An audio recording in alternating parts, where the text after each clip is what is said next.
एक चतुर योद्धा वो नहीं जो विजयी होता है। चतुर योद्धा वो है जो सहजता से विजयी होता है। आचार्य, ये तो आपको पता ही होगा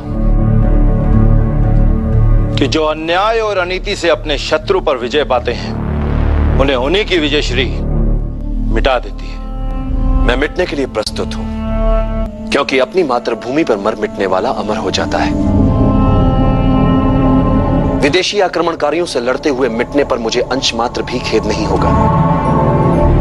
और जहां तक न्यायपूर्ण युद्ध और युद्ध में शत्रु से नैतिकता का प्रश्न है महाराज, तो अति सर्वत्र तज्यते।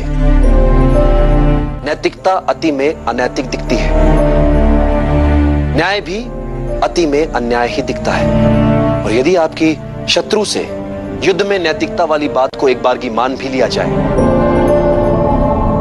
तो मैं सिकंदर की दृष्टि में क्या हुआ, यह महत्वपूर्ण नहीं है। अपनी मातृभूमि के हित की नैतिकता ही मेरे लिए सच्ची नैतिकता होगी। और सिकंदर को हमने निमंत्रण नहीं दिया था कि यहां आओ और हम पर अधिकार जमाओ। हमने नहीं बुलाया उसे, वो स्वयं यहां आया है। उसने प्रभुत्व जमाया है मेरी मातृभूमि पर। अपनी मातृभूमि के बचाव के लिए अब हम जो भी करेंगे वो न्यायपूर्ण ही होगा। मातृभूमि के लिए शत्रु पर किया हुआ हर वार, फिर वो चाहे उसके सीने पर हो या पीठ पर, कोई हमारी नैतिकता पर प्रश्न चिन्ह नहीं लगा सकता। बिना उकसाए ही सिकंदर ने किया है हम पर वार।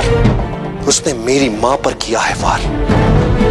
विश्व विजय की अंधी अभिलाषा में पराजित करना चाहता है वो हमें। और इन अभिलाषाओं को वीरता का नाम देकर यदि वो हमें हमारे ही घर में परतंत्रता की बेड़ियां पहनाकर जकड़ने का खेल खेल रहा है, तो अब उसे उत्तर मिलेगा। तो अब इस खेल के नियम वो नहीं, हम निर्धारित करेंगे।